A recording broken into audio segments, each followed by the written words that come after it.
Hi hello, ഇന്നൊരു simple നാരങ്ങ അച്ചാറായാലോ. അതിനായിട്ട് ഇഞ്ചി, പച്ചമുളക്, വെളുത്തുള്ളി അരിഞ്ഞു വെച്ചു. ഒരു പിടി കറിവേപ്പിലയും എടുത്തു വെച്ചു. 2 ദിവസം മുന്നേ തന്നെ ഞാൻ പുഴുങ്ങി അരിഞ്ഞ് ഉപ്പിലിട്ട് വെച്ച നാരങ്ങയുണ്ട്.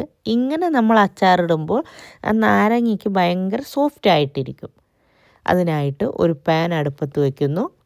പാൻ ഏകദേശം ചൂടായി വരുമ്പോൾ അതിലേക്ക് എണ്ണ ആഡ് ചെയ്തു. എണ്ണയും ചൂടായി വന്നപ്പോൾ അതിലേക്ക് അച്ചാറിന് ആവശ്യമായ 1 ടീസ്പൂൺ കടുക് ആഡ് ചെയ്യുന്നു. കടുക് പൊട്ടി വന്നിട്ടുണ്ട്. ഇനി ആഡ് ചെയ്യേണ്ടതാണ് നമ്മൾ ഉലുവ.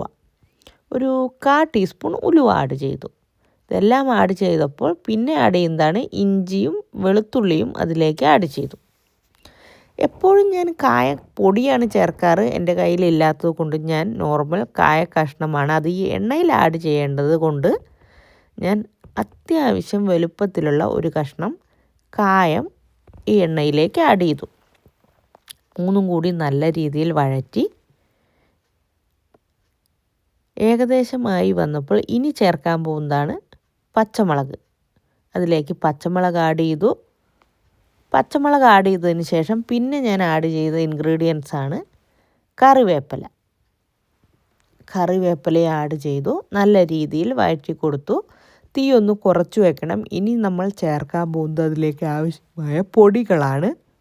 പെട്ടെന്ന് കരിഞ്ഞു പോകുന്നത് കൊണ്ട് തീ നല്ല രീതിയിൽ കുറച്ച് വെച്ചു. എല്ലാം നല്ല രീതിയിൽ മൂത്ത് വന്നിട്ടുണ്ട്.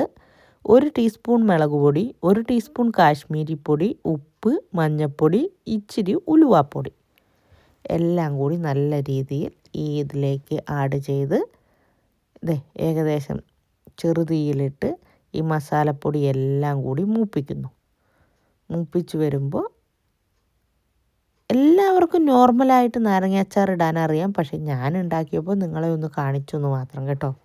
ഇനി ഇതിലേക്ക് ആഡ് ചെയ്യേണ്ടത് വിനെഗറാണ്. അച്ചാറിന് ആവശ്യമായ വിനെഗർ ആഡ് ചെയ്തു. അതിനോടൊപ്പം തന്നെ ഞാൻ കെറ്റിലിൽ ചൂടുവെള്ളം തിളപ്പിച്ച് വെച്ചിട്ടുണ്ട് ഗ്രേവിക്കായിട്ട്.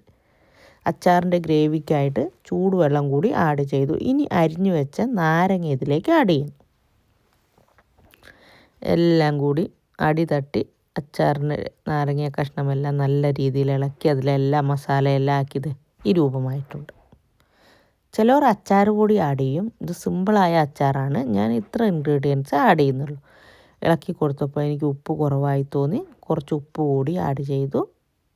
ഇതാണ് ഫൈനൽ ലുക്ക് അച്ചാറിൻ്റെ. എല്ലാവരും എൻ്റെ വീഡിയോ കണ്ട് ലൈക്കും സപ്പോർട്ടും തരണം. വേറൊരു വീഡിയോയുമായി വീണ്ടും കാണാം. God bless.